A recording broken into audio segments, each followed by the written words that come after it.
gray wolf adornments, and in today's video we're going to do a tour of my home garden. One of my own initiatives for trying to lessen our carbon footprint here at my home is to grow my own garden. So in today's video I'm going to show you my garden. I hope you keep watching and thank you. So today we're going to start the garden tour right here on the outside, and I have just been so happy about all of these flowers. I still have gaps in the flower beds, but then you have all this big long gap and then this pretty flower down here, and so it looks like it's hanging in there. A lot of the weedy flowers have died off, and then look, there's this one little daisy down there.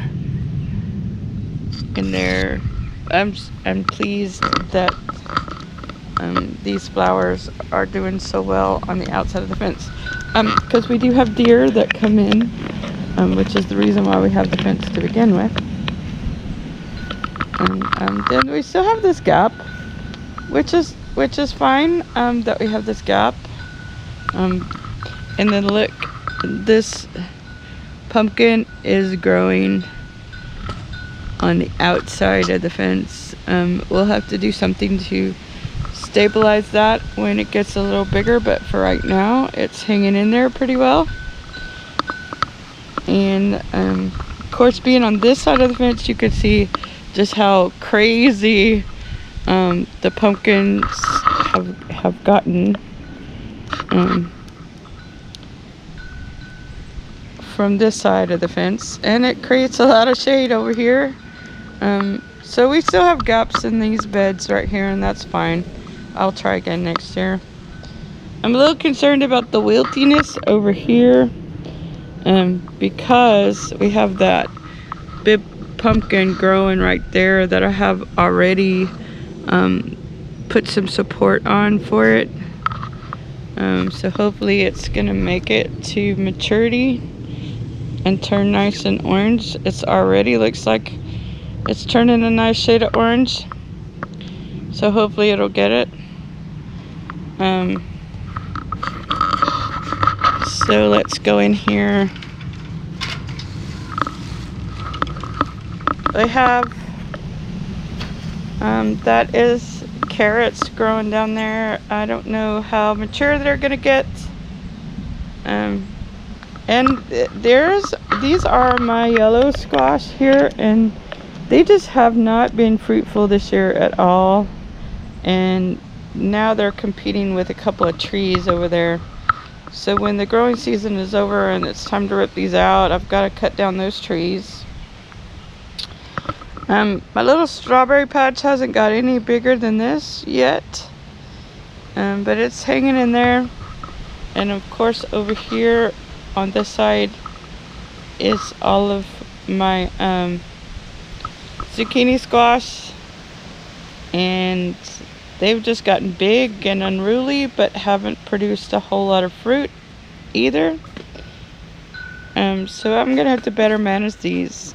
And of course this big conglomeration of stuff is where the pumpkins have just really grown over the beds in this side. But I do have some sunflowers coming up in here that I planted late, so we'll see how those go. So now we're gonna go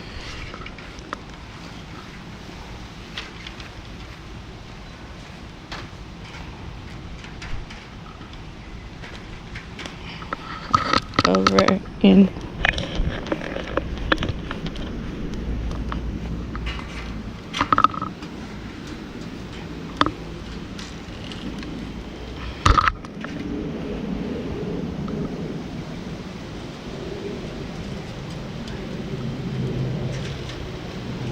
in here. You get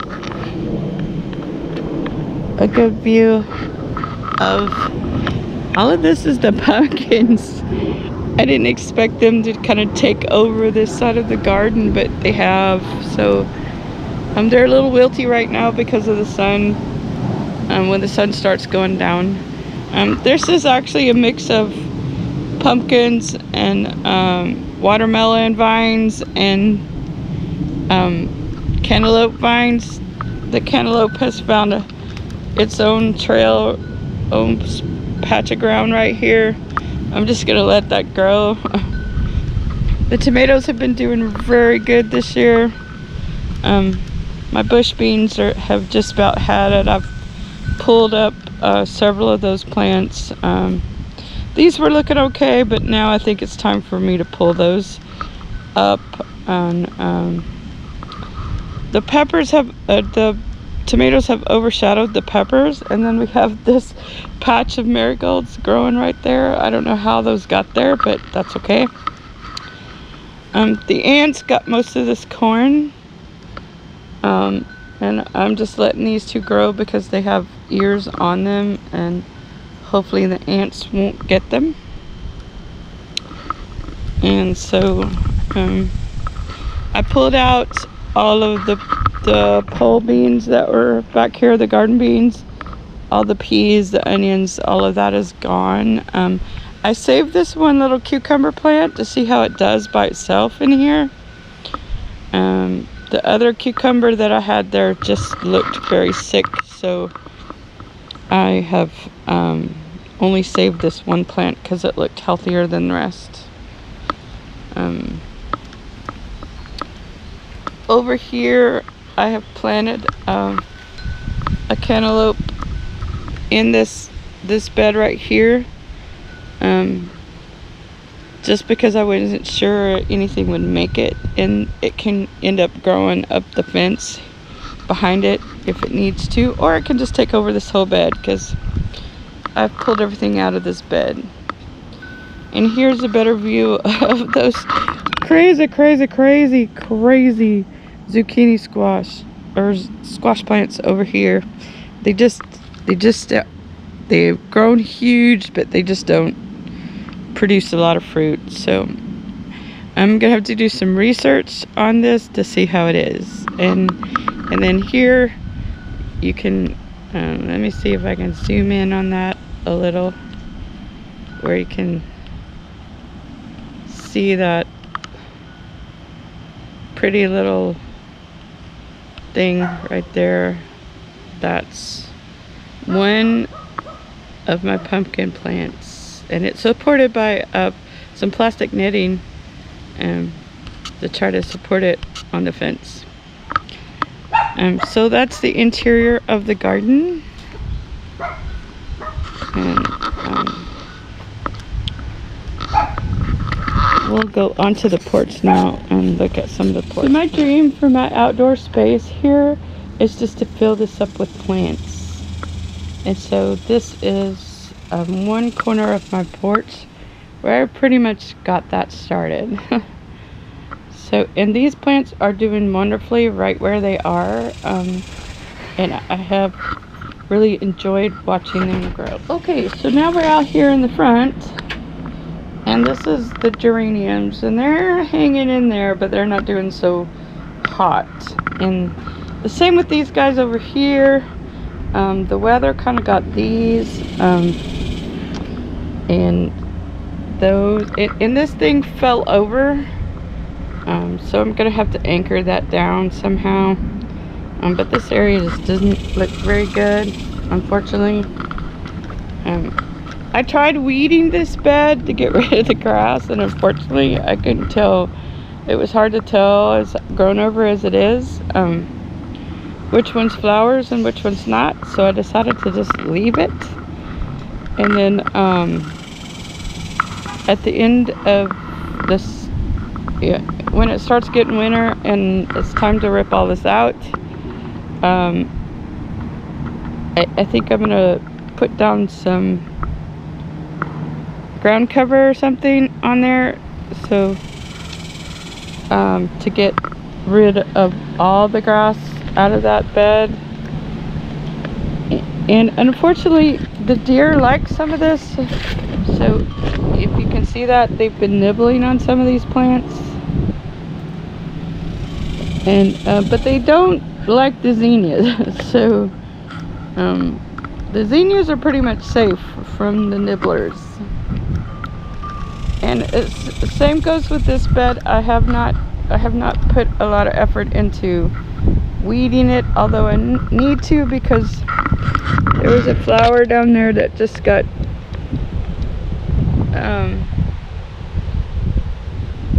hopefully it's still down there somewhere, an ivy, but you know, I just let it get too overgrown, and I haven't weeded that yet. So it's on the agenda. I think I could weed this one without too much effort at all. And unfortunately, I don't know which is which, but I really like those little flowers right there. If I had paid more attention, and you see they're even eating some of them in this one. If I had paid more attention though, I would know what this is. But I kind of sowed the seeds willy-nilly, so now I don't know. Now I don't know.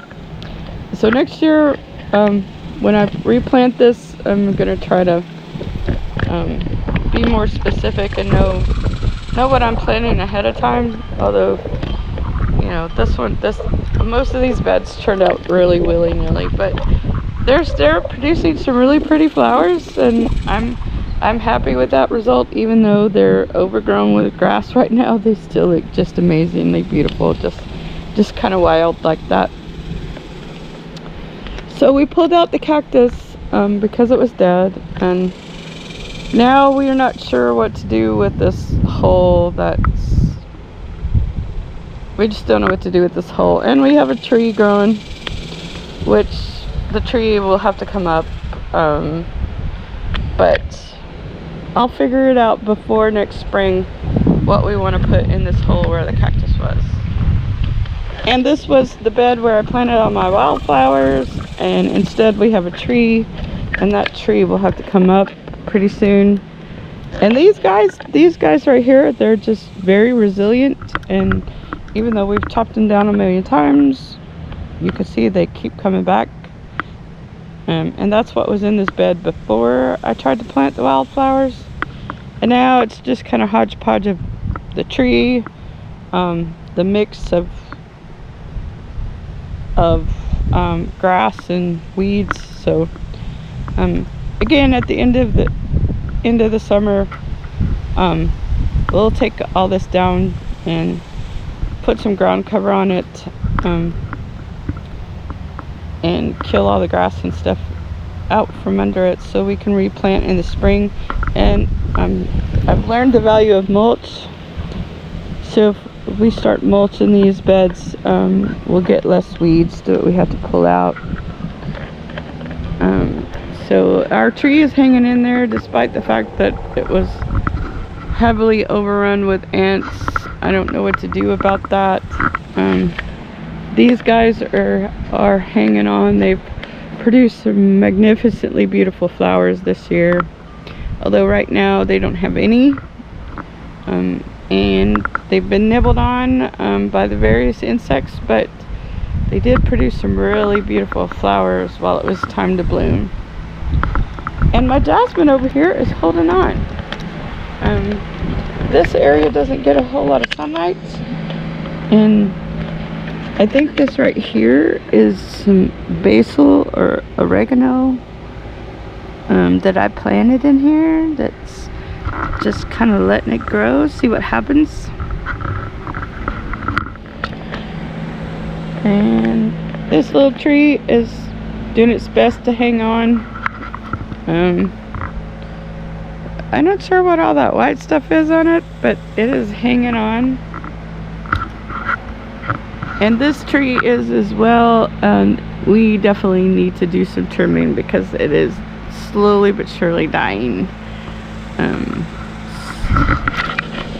So that's it for the garden tour this time. I hope you enjoyed watching the video, and I invite you to like and subscribe. And as always, I thank you so much for your time and attention, and have a blessed day.